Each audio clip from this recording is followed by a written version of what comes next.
Bonsoir, bienvenue sur la chaîne de Crypnam. On est aujourd'hui le 8 mars 2022, il est 11h28. On va faire un petit point crypto-monnaie comme tous les mardis. Aujourd'hui, on verra Bitcoin, Ethereum et j'en ai choisi d'autres.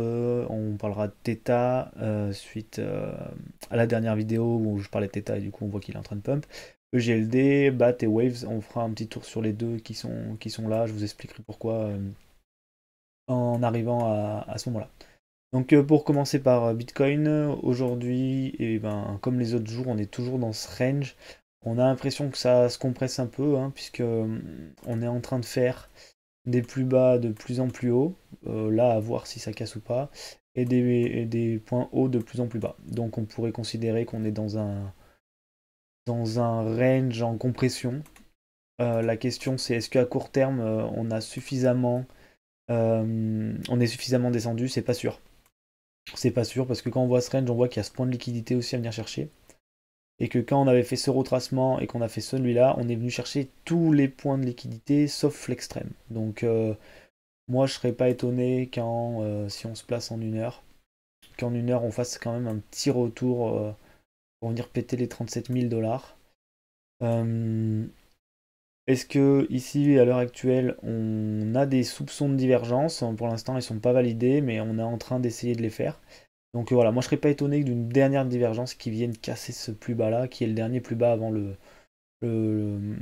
avant le point bas qui se situe exactement, je vais vous l'afficher, à 34 322. Donc voilà, un petit retour ici entre les deux, ça serait pas déconnant, en plus on n'a pas trop de volume d'échange. Donc je vais les faire apparaître. Voilà, les volumes profile, on voit qu'on a. Hop là, c'est pas bon. Je vais vous faire apparaître correctement. Voilà. Ici, on voit qu'on a un petit creux, donc si on doit venir par là, voilà, on pourrait peut-être se faire stopper. Bon, on a un bon volume de protection, mais on pourrait se faire stopper dans ce petit creux ici, pourquoi pas. Ça serait intéressant. Je vous ai fait apparaître du coup les espèces de... Hop,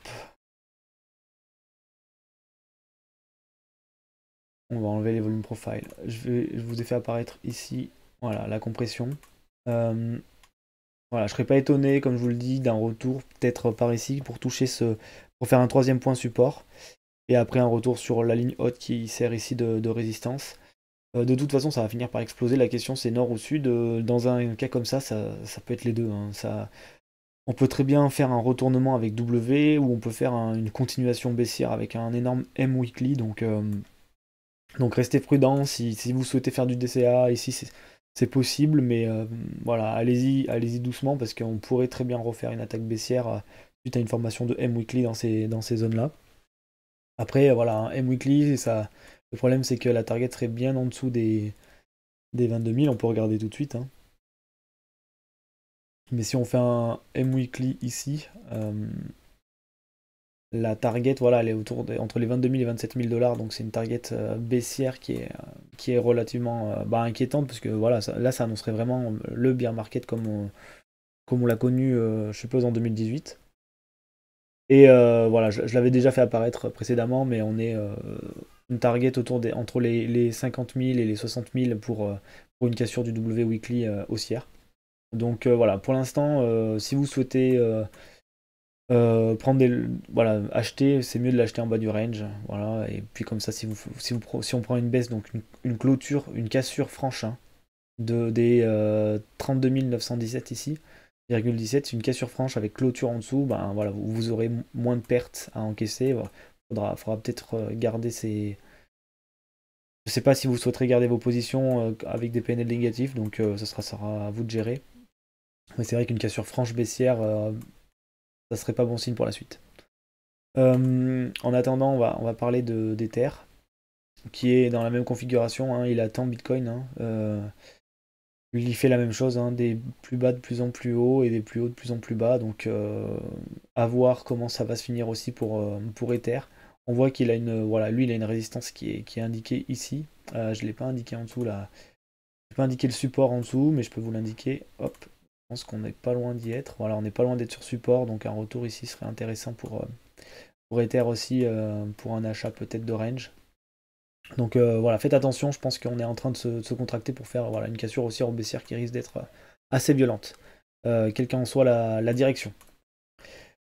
Bon, je vais vous faire un point sur la Bitcoin dominance. On est toujours dans ce pattern aussi, on va dire, de Bitcoin dominance. Donc voilà, au niveau des altcoins, ça a un peu de mal. Donc aujourd'hui, je vais juste vous parler de Theta parce qu'on va faire une petite update suite. J'en avais parlé il y a pas longtemps. EGLD, on me l'a demandé. Et ensuite, je vous ferai un petit topo sur BAT qu'on m'a demandé et Waves.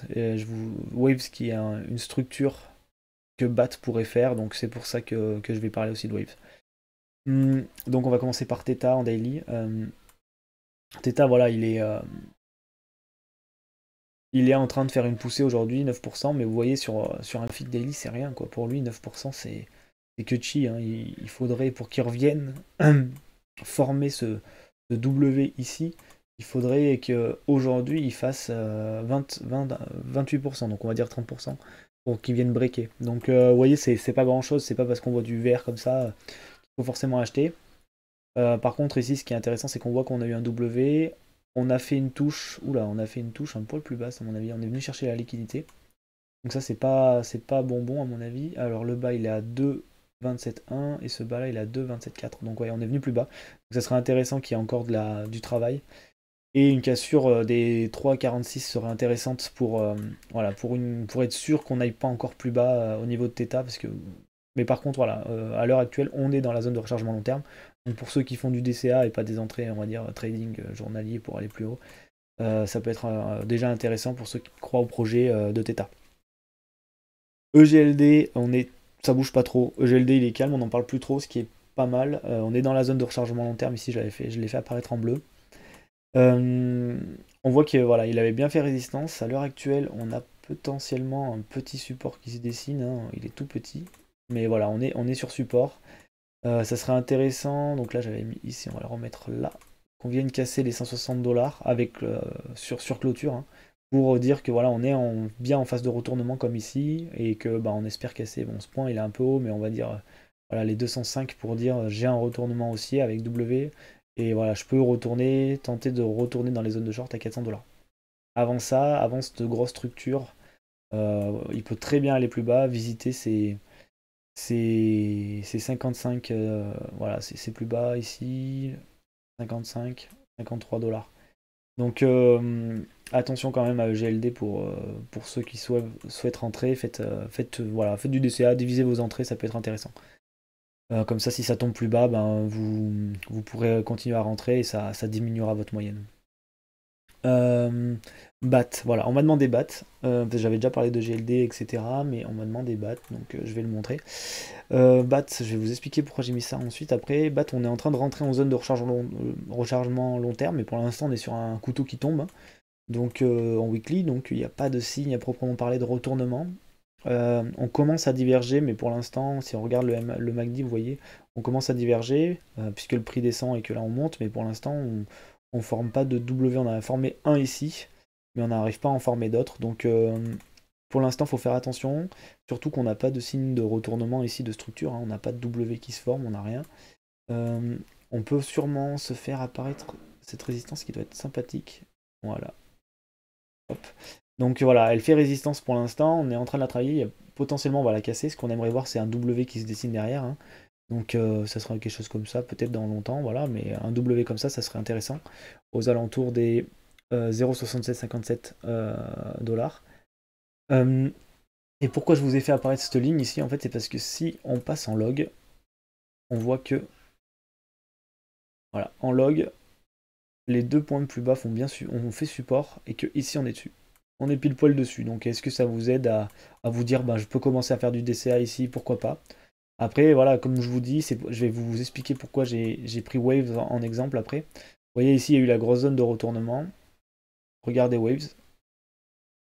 Hop. Donc là, on est en log, mais j'ai pas besoin d'être en log pour Waves. Si on regarde Waves, on était pareil, on était en train d'essayer de diverger entre là et là. On n'avait pas confirmé cette divergence. Et regardez, on est venu casser tous les plus bas, hein. Et pourtant, on a tenté des petits retournements ici en essayant de créer des W. Et puis pourtant, ben, on s'est effondré et on a cassé les plus bas de cet été. Et bon, ici par contre on s'est retourné, hein, vous voyez. Là on est en daily, on a fait un W, on a tenté d'en faire un deuxième ici, et puis en fait en weekly ça fait un W qui est plutôt sain. Voilà, tac, tac, tac. On voit bien, je vais essayer de vous le dessiner pour que vous voyez bien aussi. On va le faire comme ça, tac, tac, tac, tac. Et voilà, et on a eu la cassure de ce W la semaine dernière. Donc voilà, c'est quelque chose de où il faut faire attention. Il faut se dire que tant qu'il n'y a pas de structure de retournement, notamment weekly, on risque de pas se retourner. Bon, par contre, vous voyez que là, Waves, il est chaud patate. Hein. Depuis plusieurs jours, il a déjà atteint sa target de W. Il a même fait un retest de celle-ci et il continue de partir. Donc bon, là, on fera attention. On est dans un RSI qui commence à rentrer en survente. On a potentiellement une divergence ici, une mini divergence qui est en train de se créer. Donc les acheteurs continuent à pousser. Donc bien sûr il fallait acheter dans ces zones là en DCA, en DCA ou pas d'ailleurs, hein, si vous voulez faire une rentrée sèche vous pouvez. Si jamais on commence à se retourner ici, on fera attention au premier arrêt. Voilà, un petit retour premier arrêt pour une continuation haussière, c'est assez courant dans les cryptos. Et sinon bah, un retest, parce qu'on n'a toujours pas, on n'a pas retesté la neckline, donc un retest de la neckline du W sur Waves, cette neckline qui se trouve à 12,21 $. Donc voilà, donc ça sera tout pour aujourd'hui. J'espère que vous avez passé un bon moment. Bitcoin, on n'oublie pas. Il est dangereux pour l'instant de prendre des positions alt parce que si jamais Bitcoin, avec une Bitcoin dominance qui monte, si jamais le Bitcoin décide de faire un M weekly continuation baissière, vos alts elles vont se faire arracher. Hein. Tout va se faire arracher. Il n'y aura pas quelque chose qui va monter à contre-tendance du Bitcoin. Par contre, oui, voilà, si on a un W weekly qui se forme avec haussière, bah, vous aurez bien fait de rentrer sur des altcoins. Et c'est pour ça aussi qu'on parle de DCA parce que. Si jamais vous voulez rentrer petit à petit dans des altcoins, il faut mieux le faire dans ce sens-là, surtout quand le Bitcoin n'a pas encore donné sa direction. Dernier point court terme, à l'heure actuelle, on est avec des positions qui s'ouvrent et un ratio long qui descend, donc certainement des shorts qui sont en train de s'ouvrir pour potentiellement essayer de pousser plus bas, à voir s'ils vont y arriver ou si ils vont se faire liquider. Puisque en une heure, on peut voir que sur cette descente, on a créé d'énormes poches de liquidité. Vous voyez, on a plein de sommets descendants. Donc c'est intéressant pour venir faire une cassure haussière en liquidant des shorts. Voilà, donc je vous laisse. Pour l'instant, n'oubliez pas, Bitcoin n'a pas pris de direction claire long terme, hein, puisque là on pourrait trader sur du range. Hein. Mais en tout cas, il faudrait attendre, avec une Bitcoin dominance qui monte, il faut attendre une direction claire du Bitcoin avant de se projeter sur les semaines à venir. Je vous souhaite une bonne journée. À plus!